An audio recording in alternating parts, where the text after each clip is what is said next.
Dear old work platform, it's not you, it's us. Actually, it is you. Endless onboarding? Constant IT bottlenecks? We've had enough. We need a platform that just gets us. And to be honest, we've met someone new. They're called Monday.com, and it was love at first onboarding.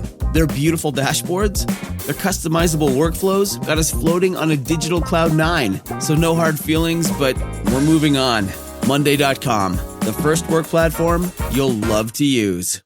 The #1 selling product of its kind with over 20 years of research and innovation. Botox Cosmetic, onabotulinum toxin A, is a prescription medicine used to temporarily make moderate to severe frown lines, crow's feet, and forehead lines look better in adults. Effects of Botox Cosmetic may spread hours to weeks after injection, causing serious symptoms. Alert your doctor right away as difficulty swallowing, speaking, breathing, eye problems, or muscle weakness may be a sign of a life-threatening condition. Patients with these conditions before injection are at highest risk. Don't receive Botox Cosmetic if you have a skin infection. Side effects may include allergic reactions, injection site pain, headache, eyebrow and eyelid drooping, and eyelid swelling. Allergic reactions can include rash, welts, asthma symptoms, and dizziness. Tell your doctor about medical history, muscle or nerve conditions including ALS or Lou Gehrig's disease, myasthenia gravis, or Lambert-Eaton syndrome, and medications, including botulinum toxins, as these may increase the risk of serious side effects. For full safety information, visit BotoxCosmetic.com or call 877-351-0300. See for yourself at BotoxCosmetic.com.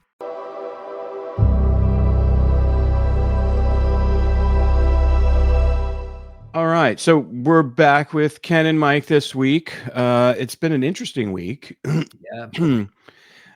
for Alcatraz and the hunt for Ken's uncles, and proof that they not only made it out of Alcatraz, but they existed for a long time afterwards and lived a life in South America. Also, it was really interesting. A lot of people think, we've been doing the podcast for a while now. This is like episode 47, but none of us have actually met in person. I've never met Ken in person. I never met Mike in person. That's soon to change. Actually, this past week, had the opportunity to meet Mike in person because he flew down, because we had something very significant happen this week. And I'll give you like the headlines. Everyone, we've been talking about that postcard, the infamous postcard that was sent from Canada in 1973. Was 73? 73. In 1973, which was interesting because it was a postcard that was made in the U.S. but was postmarked from Canada, a Canadian stamp. And the front of the postcard, if everyone remembers, there was a image of Jesus knocking on a door. It's kind of a hologram. It's like one of those cards where if you turn it one way, just like the image moves as you turn it back and forth. And as we've talked about in this podcast, it was an image that Ken's grandmother was familiar with, and the family was familiar with. And it was sent to her shortly before she passed away, correct? Well, it was actually sent to my mom. It was sent to your mom. That's right. My mom. And the person who sent it to her, for the longest time, we always thought it was from Helen's sister, Ruth, who my mom only knew. Oh my gosh, she said she might have met her once in her whole life, and never had any other correspondence with her. Never. I mean, that one time. And it was, it was, like I said, it was right. She received it the same week that my grandmother died. Well, it was the same week that my grandmother passed away. She didn't receive it, in the mail until after we got back from the funeral. But, it clearly had been postmarked and mailed days before my grandmother passed away. And, just very, very odd, strange, Yeah, the timing is really strange. It's really strange. And so what was significant about that postcard is what we've all been talking about, is that you can clearly see that there's two stamps, one on top of the other. And so that was kind of interesting. So what Mike and I did this week, Mike flew down from San Jose down here, and we went out to just probably about an hour and a half east of Los Angeles. And we took that because we've been talking about testing the DNA on that and trying to get information and DNA off that. So we met at this DNA lab, a private DNA lab. This lab was recommended to us by a dear friend of ours and also cold case investigator, Cheryl Mack McCullum, and who works on tons of cold cases. People in the true crime world, I mean, everybody knows who Cheryl Mack is, McCullum. And we brought it there to have it analyzed finally after, 40 some years, almost 50, that this postcard, which was, as you indicated, Ken, was in a frame for a long period of time. Right. Yeah. It was preserved in I think it was like an 8x10, or might have been a 5x7 frame. And the strange thing about this too is when my mom discovered it and called me and also notified my brother about it, it was right before we were going to get together with Art Roderick and another individual. And when Art, we explained it and showed Art the postcard, he was like, oh yeah, I think we could probably, lift the stamps off. And because I was telling him even then, I said, if this was licked by one of the brothers, we should be able to find something up under the stamp. Mm-hmm. And Art took the postcard with him, promising that, he was going to reach out to the FBI. He knew people that could do it. And, weeks turned into months and months turned into almost a year. And I finally said, Art, I'd like to have that back. If you're not going to do it, I'm going to find someone one day to do it. And, fate has it, we hooked up with you and Cindy, and I had met with Cheryl before, and she really wanted me to have it tested. And, Yeah. I'm glad it eventually got to this point. Yeah. So, got to meet Mike in person. He came down with us, went to the lab. We spoke to Suzanne. I can't, for the life of me, I can't remember her last name, but we'll get that. And she was the lab technician. She does this for a lot of high profile cases.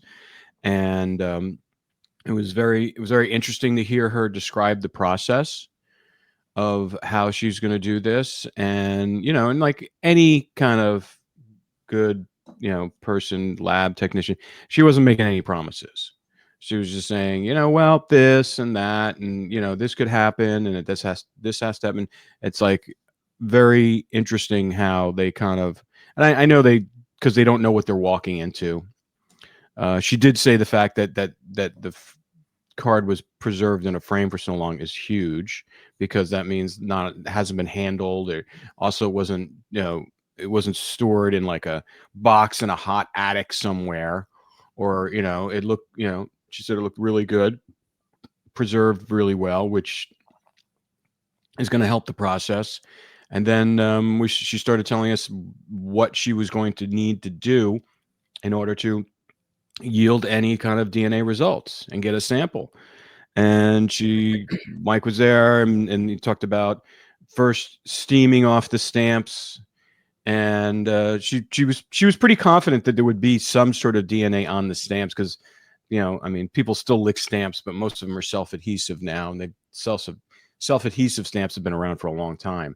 But back in the 70s, and everybody licks stamps. It's like, and they used to have some people, if you licked a lot of stamps, you always had a sponge nearby, and you would just like wet the sponge, and that was the process then. So she was pretty sure that there's going to be DNA. And so it was interesting to hear her take on this. And then I don't really think she knew the gravity of the situation, even though we've kind of been on the phone with her. Cindy's been on the phone with her, as well as some other DNA texts for the past month, explaining what we need to do and stuff like that. But when we physically got there, we wanted to kind of go into the lab and watch her. And she goes, no, you can't do that. It's a clean room. You just can't do that. So we were like, okay, well, so just take some pictures, video if you can. And so, but when she started realizing the gravity of what she was doing, that the results, if they come out positive in our favor, is going to be pretty huge as far as kind of the punctuation mark that we've been looking for to really settle the mystery of what happened to your uncle. So, Mike, I just want to talk to you about, because what you thought of the experience, and I know we didn't get a chance to go in the lab, but just the fact that we're at this point, that that Art Roderick had this for like a year and a half and never got it tested, and for a variety of reasons. Probably because it wasn't just a big priority for him, and not that he didn't want to do it, and then maybe he couldn't find somebody, and the cost factor or whatever, and that kind of thing. But what was it like for you to come down and finally see that we have this picture now that we really believe that meets all the benchmarks of all of what we think John is, but now we may have definitive proof of his DNA or one of their DNAs on this stamp? Well, one of the things that struck me when we first drove up to the facility where they have all their equipment and testing and so forth, is how nondescript it is. It's this little building. It's like a little business building that I think there's 3 businesses. It's like a bungalow. Right. Yeah, it's like a bungalow. It's very small. And it's around the backside. We weren't even sure we were at the right address at first, because you couldn't see it from when we pulled into the driveway. The first 2 offices are there, and you had to go around the back. Like, oh, here it is, and kind of tucked in a corner. And then it's just this little teeny sign in the front. I can't remember the name of the business, but yeah, that's right. We can. I don't. Yeah, fine. But anyway, it's this little teeny sign that doesn't really draw attention to itself. And then you go in, and then it's a nondescript office. It's a couple chairs, a couple plants, and a little counter, and then there's a door to the back, and that's the front. We never got to go into the back area, because that actually, she had to even key it in herself just to get into the lab area. So you can't just walk in there. It's all very as protected as they can make it, I guess. And I was thinking, sort of contrasting that to the importance of what we were doing, how this is seemingly a little out of the way place where there's nothing important here. And yet in the back, where they're doing all where the lab equipment is and the testing, they could possibly rewrite or validate history that we've been proposing, since we've started our Alcatraz journey. And it could just be an amazing revelation as to what they discover. And so far we've gotten a couple of enticing pieces of information. Because she couldn't, at the beginning when she was talking about lifting the stamp, again, as Rob said, no promises. I'm going to do my best. During the process of when we were talking with her, there was also a camera person there who was filming, and Rob was asking her questions, Susanna, questions about her, her background, her expertise, some of the prior cases she's worked on. She does a lot with the police, cold cases or current cases that they're very high profile. Also private people go to their lab looking for missing persons or trying to bring people to justice that have evaded justice, and they have, DNA or other evidence that they're examining. So she has a very long background, a lot of experience with these kinds of investigations, high profile investigations. But when Rob was, sort of giving her the information about Alcatraz and the most famous escape in American history, and how we're going to hopefully change the story of what most people believe, that they drowned, then it started to sort of settle on her what the importance of what we were doing. Although she was quick to say that every case she does is important. One's not more important than the other, because they all have interested people wanting to get the results that they need. But this one has the weight of history on it that most cases she works with does not. They're more current cases, or their families wanting answers to, things that have happened to their loved ones in the past. But this one is the weight of history. And so, she realized how important this was. So she was like, I'll do my very best. I'm going to be very slow and methodical. I chronicle everything that I do. I'll take pictures. I'll take videos of every single step, just to show that we're following the proper procedures. But it was very exciting to hear, because we were there on Thursday.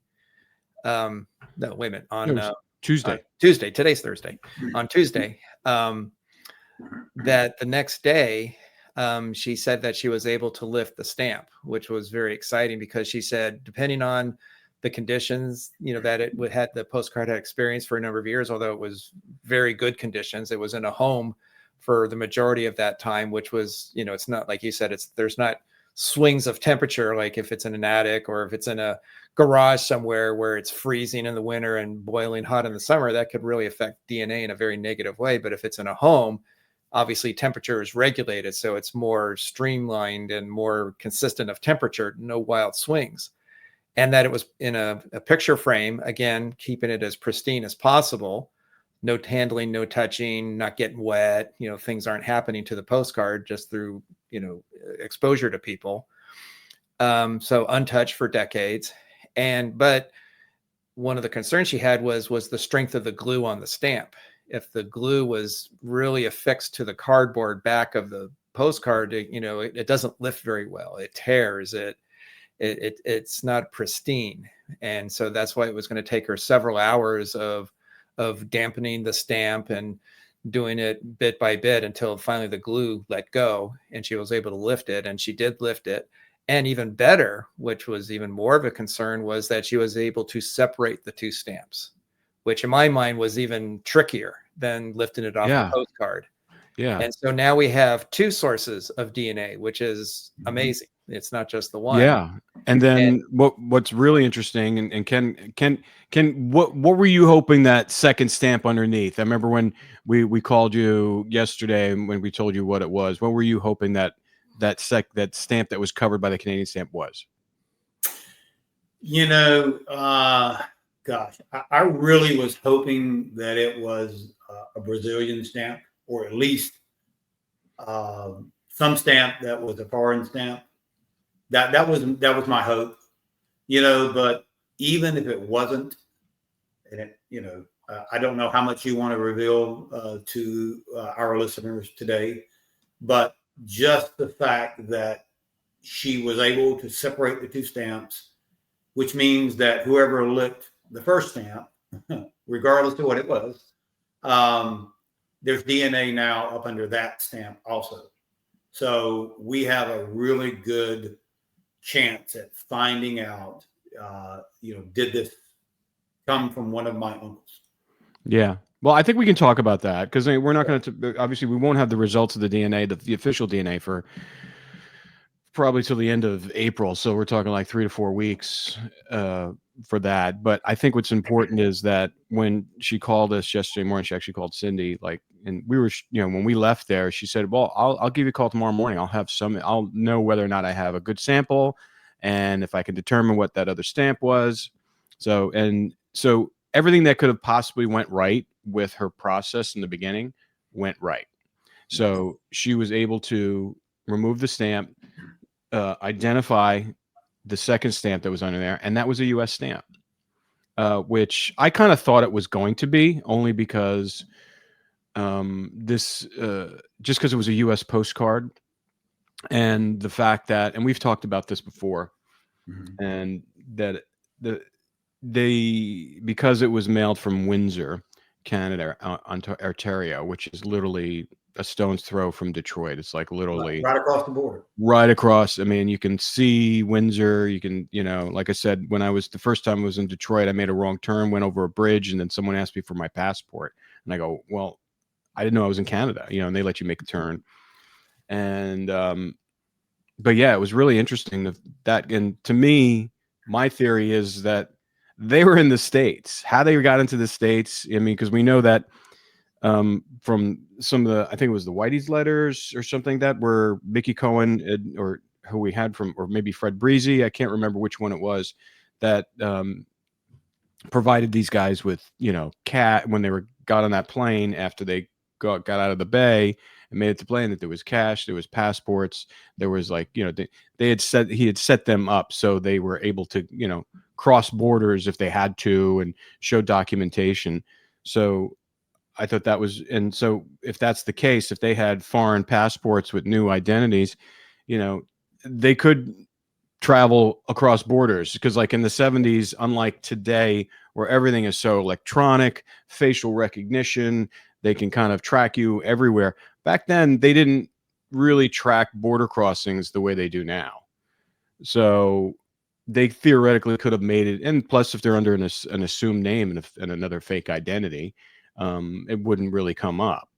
So they could have been coming back and forth. And there were reports, like you said before, that, you know, they were jumping back and forth into the country when, you know, family crises happen, like when your grandmother died and stuff like that. And so they were, I can imagine that in a place where if they had fake passports or new identities, they could have been coming in and they were in the States and they were up there and they were having a good time or living their life, and decided and that your grandmother was feeling ill and they didn't know whether or not she died yet, and they knew that all the family was gathering. This would be a great opportunity to kind of just send our thoughts in like a code vis-a-vis the Jesus the Jesus stuff, the Jesus card and stuff like that. So, and literally, and they probably bought the card, they were going to mail it, they put the stamp on it, and they go, oh, wait a minute, maybe we should send it from Canada.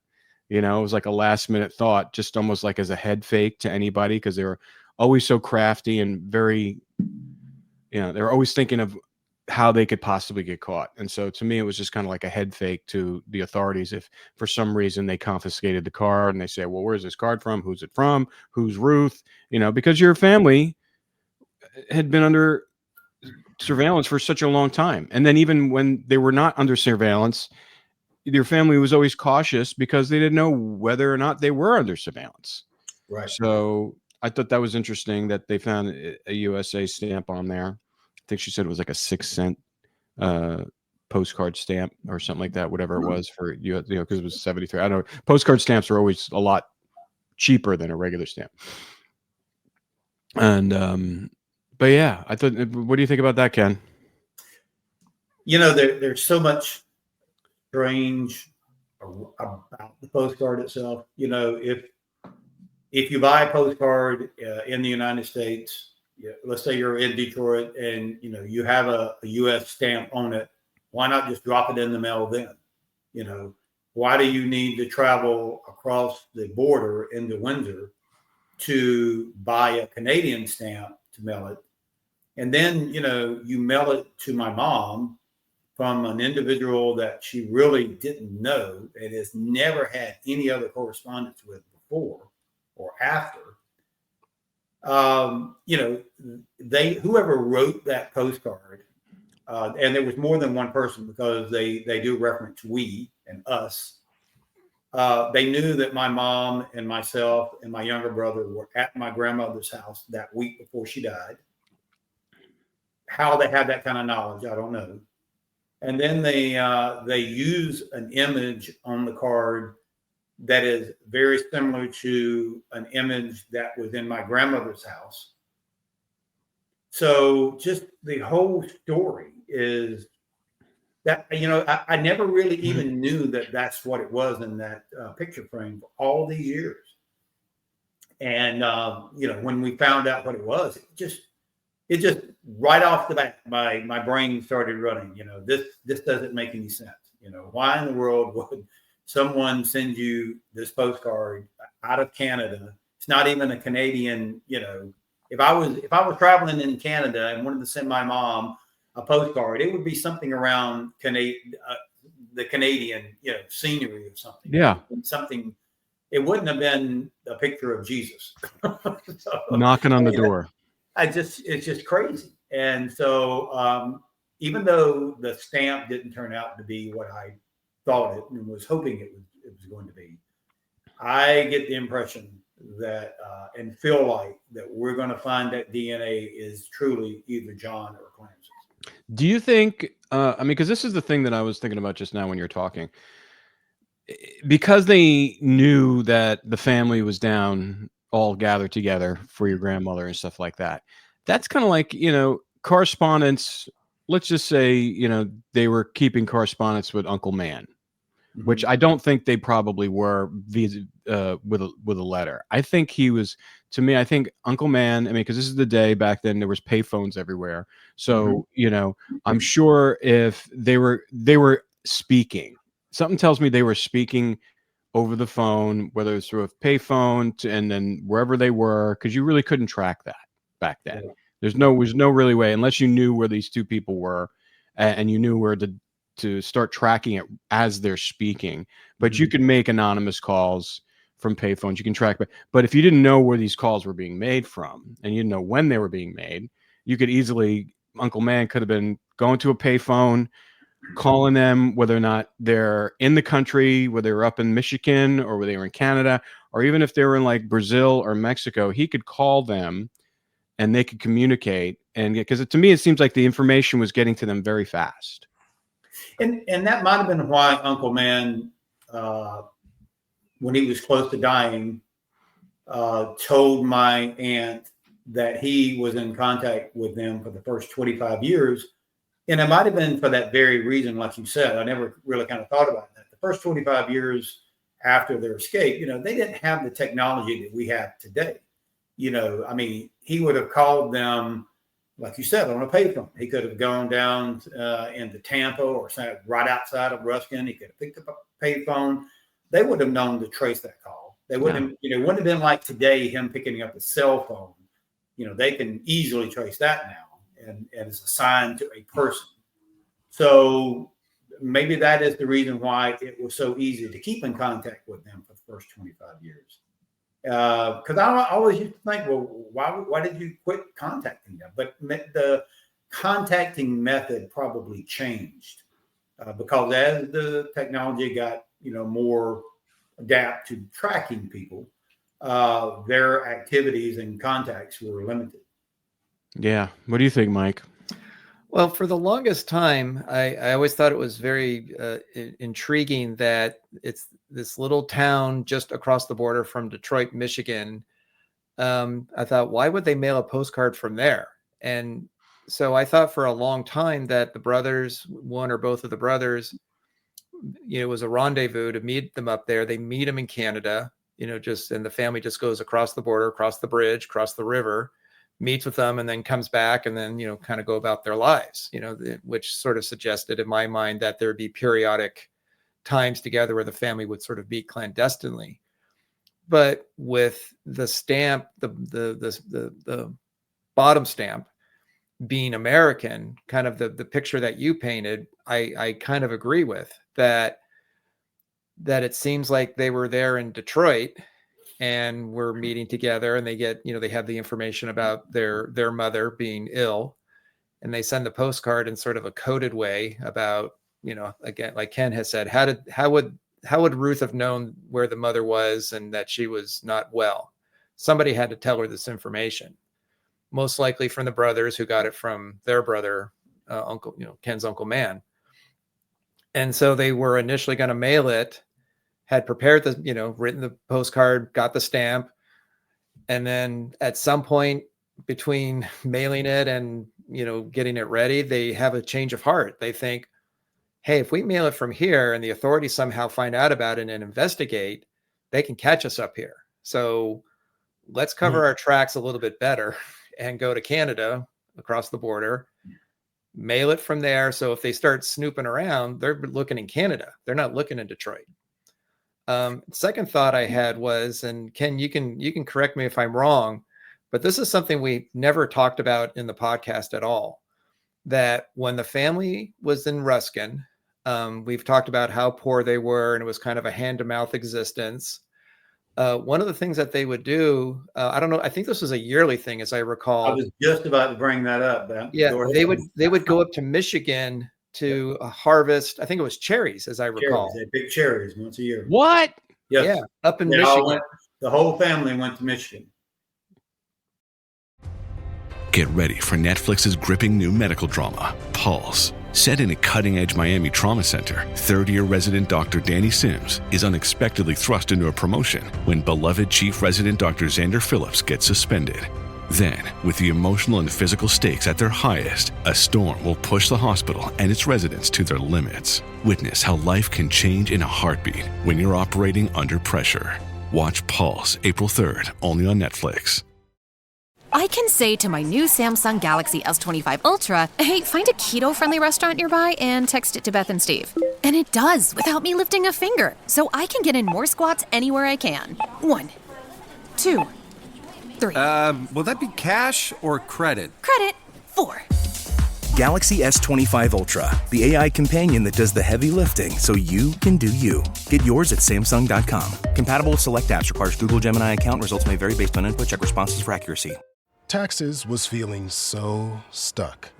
Sitting in traffic, squeezing into a parking spot, all to squeeze in getting tax help during your lunch break.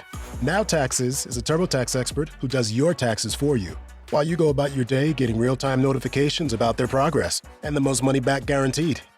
Now this is Taxes. Intuit TurboTax. Get an expert now on TurboTax.com. Only available with TurboTax Live Full Service. Real-time updates only in iOS mobile apps. See guarantee details at TurboTax.com/guarantees. So the brothers had. So they knew Michigan pretty well. They knew Michigan. Michigan. Yeah, they went to Michigan all the time. Yeah, we've not brought this up before, and I didn't really think about it until we started talking about the stamp in Detroit. And You guys are holding out on me. well, we got to dole out the information bit by bit. So it made sense that they would meet there because they knew people, they knew the area. They had firsthand information. So if they needed to get away, they knew where to go. And one of the sisters, the youngest sister, who and the FBI does know that her husband, he was incarcerated, and my grandmother helped get him out of prison by writing a good letter to the warden. But he is the one that is suspected to being the driver who drove them to the airport after the escape. Him and his wife were out in Alcatraz during that time frame. They lived in Michigan. Where in Michigan? I can find out. It wasn't that far from Detroit, from the Detroit area, but they lived in Michigan. And as Mike said, every single year, even when before the brothers got in trouble, when they were small, they made regular trips up to Michigan to pick cherries during the harvesting time. I don't remember the exact time frame, but even after the escape, I can remember many times my Uncle Man and other family members traveling up to Michigan would stop by our house in Georgia and stay with us overnight as they were traveling up to Michigan. So this was something that they did all the time. The Michigan connection right there. If they were truly crossing the border, which they could have done easily, to meet with John and Clarence, if that was the rendezvous place, that would have been something that would have been a common thing that they did. At the time that I was up there in Windsor, it's very easy to cross the border there. It's like they don't really do a whole lot of search. I probably could have talked my way into Canada if I wanted to stay. I said, well, all I had was my driver's license. And the guy said, well, you could, if you want to go, he says, I could use your driver's license. So back then in 73, I would imagine that was a pretty common thing that people would just pop, like they would commute over there and they would go there for certain things, come back and forth. It was like, so I would imagine it was pretty easy to get in and out of Canada through the Windsor border. Right. So I don't think there was a whole lot of checks and balances system back there because, they're very, very, very, they're our neighbor. And, even in Mexico too, back at that time, it's very easy to get back and forth over the border, So this all kind of, it tracks, I think. And then getting back to the postcard and what the forensic tech was able to do. So in addition to her telling us that the stamp was an American stamp underneath the Canadian stamp, she was very excited because she said, it's always a crapshoot. You're not sure if you're going to get enough sample of DNA or whether you're going to get DNA at all. And she said not only did she have a good sample, She had enough for like double the amount that she normally would need.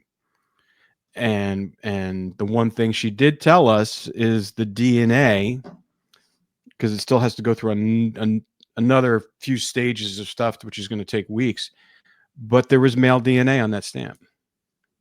Nice. So yeah, I think on both stamps. On both stamps. That was important enough to call us yesterday. It wasn't just, hey guys, I texted us real quick. It's mail. It's like we had a conference call.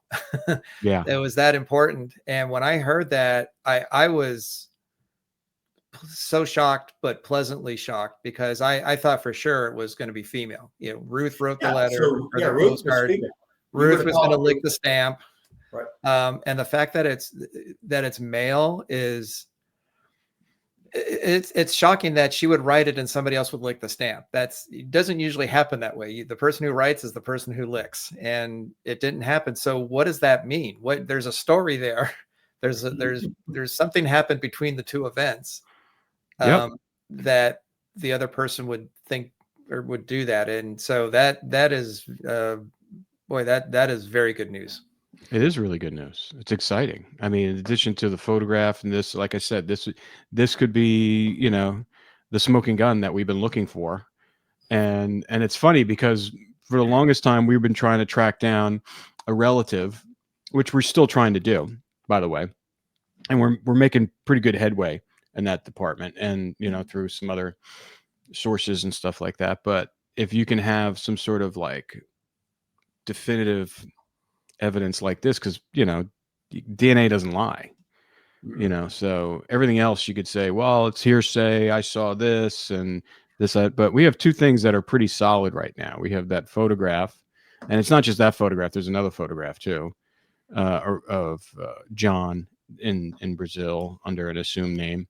And like we said before, Michael Street, I reread his report like probably once a day now, because it's just like I'm still kind of. It's a great report. It's a great report. It's like it can't. Very detailed. Well, yeah, it's detailed, but it's just like check. It checks off all the boxes, and he explains why it checks off the boxes.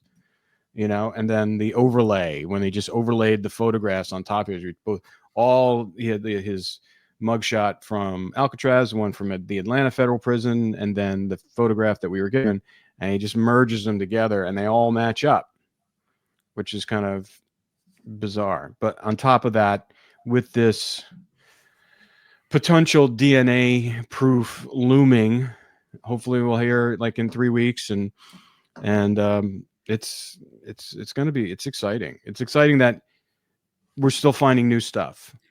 In addition to all the information that you guys have done since you've researched this, like when you started researching this, Ken, and then when Mike came on after the first documentary, and then when you guys decided to write the book and really kind of dig deep and go through all the archives and letters and your family's archives and the Whitey Bulger letters. I mean, and you probably didn't think there was going to be more stuff, but it's like there's still more. And I'm sure that we would probably, as we get into, when we kind of solve these two little mysteries, with the photograph and DNA, I think there's going to be more stuff that kind of folds in that kind of proves all this stuff. Well, and actually I was going to bring that up with the Brazilian connection and the house that we believe John lived until he passed away in 2016. We have found out a couple of interesting things about the house. First of all, when he passed away, I don't know if his wife died first or she died second, but she has also passed away. Since then, we've been told that the house has been unoccupied, that it's still there, but no one has lived there since then. So our assumption is it's more or less left intact of when the last occupant left. So there's hopefully photographs, documents, just all the papers you keep. And you're touching every surface in the house, fingerprints, hair, whatever. There's going to be a lot of forensic information there that we can investigate if we can get into the house and unlock who knows what we're going to be able to find. And we've also found out that John / I won't give his other name, his alias, that he had 2 other homes that he owned. And so again, there are more places for us to search. Mm-hmm. And then but then it also begs the question that John, if he is the same person, worked in a John Deere factory in Brazil. We don't know what he did, but could have worked the line, manufacturing tractors, or he could have worked in the office. We don't know, but probably not the highest paying job. So where did he get the money to buy the 3 homes? And the house that we know of, that we've seen a video of, it's in a very, very nice neighborhood, not a poor person's neighborhood. It's a gated community. You have to, there are security that let you in and out. Where did all this money come from that this person was able to buy homes and live in a very upscale neighborhood if he worked in a John Deere factory for a period of years? Yeah. So we have the potential to really get a lot of information, which is what we're going to be doing. If we do prove that that it's John's DNA and that this person in Brazil is the same person, then it's like, we need to find the family and, what are their stories? What did they know? Were they aware of who John and Clarence were? The photographs that they have, the family stories, just there's a whole nother area that is uninvestigated that we can really have a lot of amazing information to get. Yeah. I was telling Mike when we were taking him back to the airport, I says, you guys are going to have to do a second edition on your book to add all these additional information. I mean, just, it's going to be interesting to see how all this plays out. What will really be interesting is when we do go down to the house and we are able to go through it, if we are able to uncover some item that might have this individual's DNA on it also, if it happens to match the DNA that's up under one of those stamps. So we'll be able to compare the two. Sure. Well, we'd also be able to, get fingerprints, because we have the fingerprints of John and Clarence because their FBI records. We do have those, so they can do a comparison of just the fingerprints alone. Mm-hmm. Yeah, to me, that was the big thing. I was talking to Stuart Fillmore. We were in Texas last week, and we met with him, and I was telling him some of the developments and stuff like that, and he was saying, "Yeah, that house is a treasure trove of DNA and fingerprints and documents, like you said, and photographs, and it's incredible. It's incredible and just the fact that it's been unoccupied, it hasn't been sold. There's not another family living there. For like 9 years. Yeah. So it's just, it just sort of now it's fallen into our lap of, wow, we've got a pristine environment that we can examine. Of course, the trick is we have to get in there, and that's not going to be quite so easy. No. And there is a niece that we know of that's the has power of attorney for the home. So there's some kind of a legal situation going on, and that's probably delaying, anybody selling or moving in, kind of a thing. And hopefully we can get her information and start, building a kind of a correspondence with her, hopefully soon. Yeah. Well, maybe I don't know. I'm sure they have a version of probate down there, and I don't know how long probate can last, but I don't know if it can last like almost a decade, but it's South America, so you don't know what the laws are down there.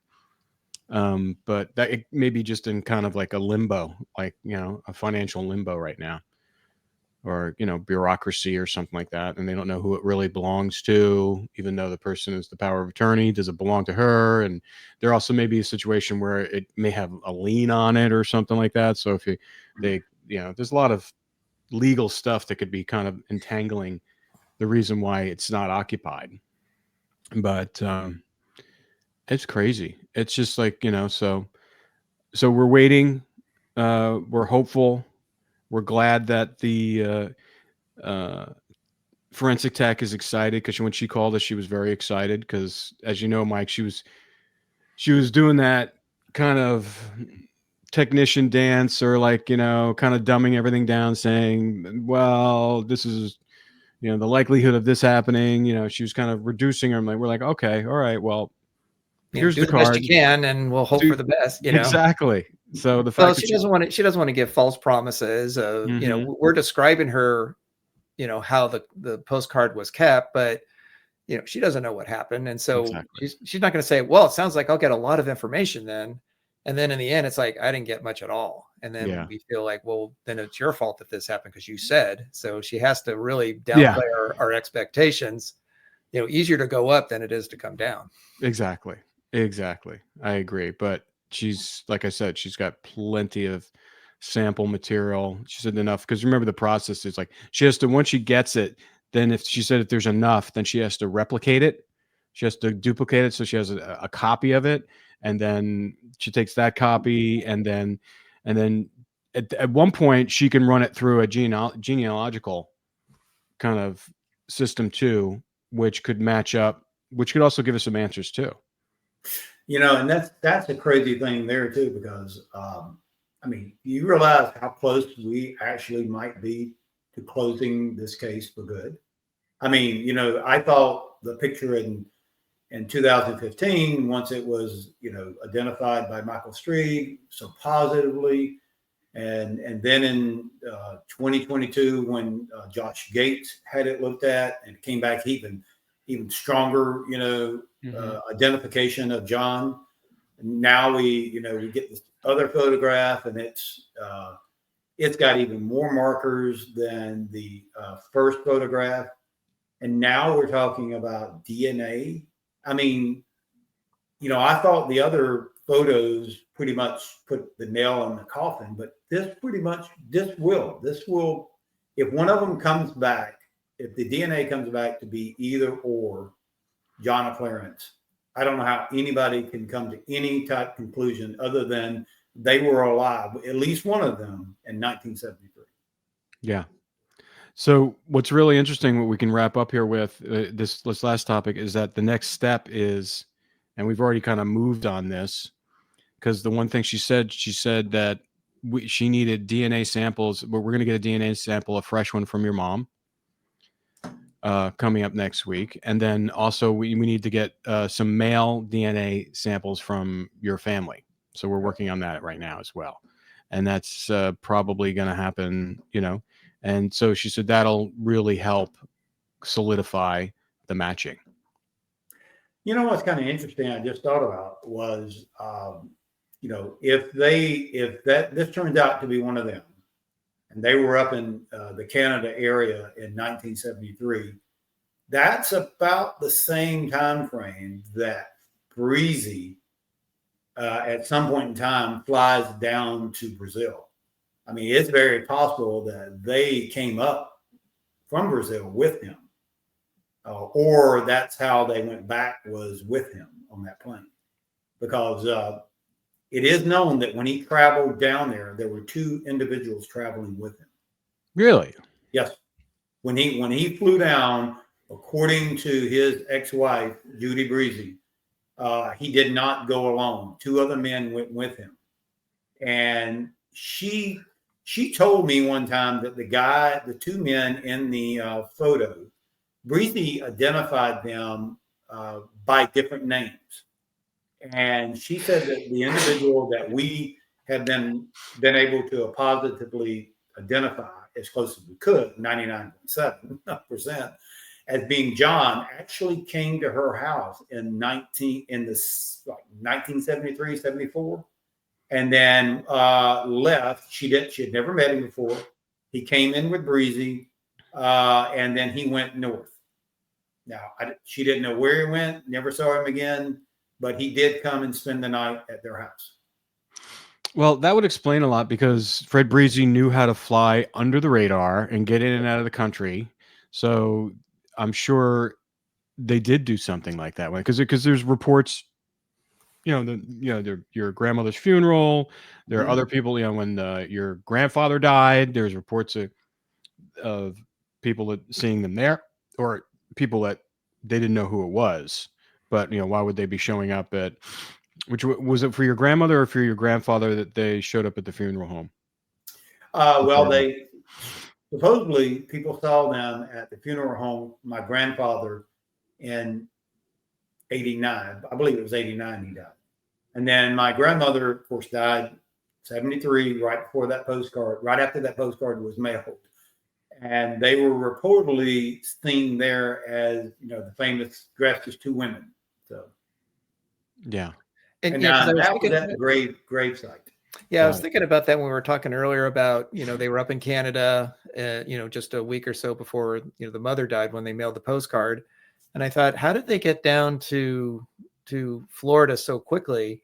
Well, it would make sense that they got up there through Fred Breezy. They probably wouldn't have flown, through an airline. So Fred would have flown them up there. He might have been up there with them. And then when they found out of what happened to their mother, flew them down to Florida. And then after that, they head back down to South America. So that makes perfect sense. We have no evidence of it, but it is a reasonable for them to be in very far away places relatively quickly, but also not in a way that's going to get them caught. It would make perfect sense that Breezy is the conduit for all that.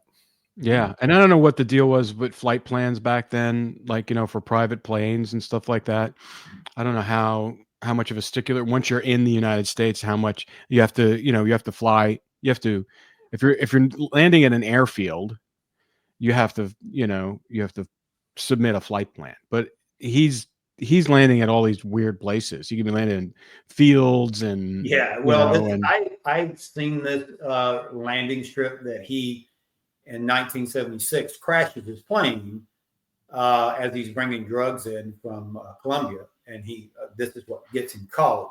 But the field is, it's like you said, it's nothing more than just a little grass field. It's not even a runway. This is where he landed at. But and it was very common in that area for people to land planes there. People who had private planes. There were no towers or anything like that. So you can land and take off, and no one would even know you had been there. Yeah. Yeah, especially Florida too. There's a lot of them. You have a lot of grass runways. They have these communities where, that have a strip like that divides the neighborhood, and people have their planes and their hangars in their garage, and they just kind of roll out, and there's no flight plan or anything. You just take off. Well, that runway is still there today. You can get on Google Maps and go right. You can Google Street it right by it, and you can see their little grassy area where planes have landed and taken off before. Still there today. And it was probably maybe 2 miles from the cemetery where all of the England family are buried, including my grandmother. Wow. So that close. It's only 2 miles. So it's just, and it's on the same main road. I don't remember the name of the road. It's Highway something, 3 something. But yeah, it's just right down the road. In fact, when we were doing the shooting for the 2015 show, we met Art at the cemetery. We rode right by it. I remember looking out of the car going, "Oh my gosh, this is where Breezy landed his plane at." So it was crazy how close it was. Yeah. Well, it was a good week for Alcatraz for our quest to find out answers. Yes. So the train is running. The last couple weeks have been really good. Definitely more to come. All right, gentlemen. All right. So we'll talk next week, and anything comes up beforehand, I will hit you up via text or phone. But exciting times.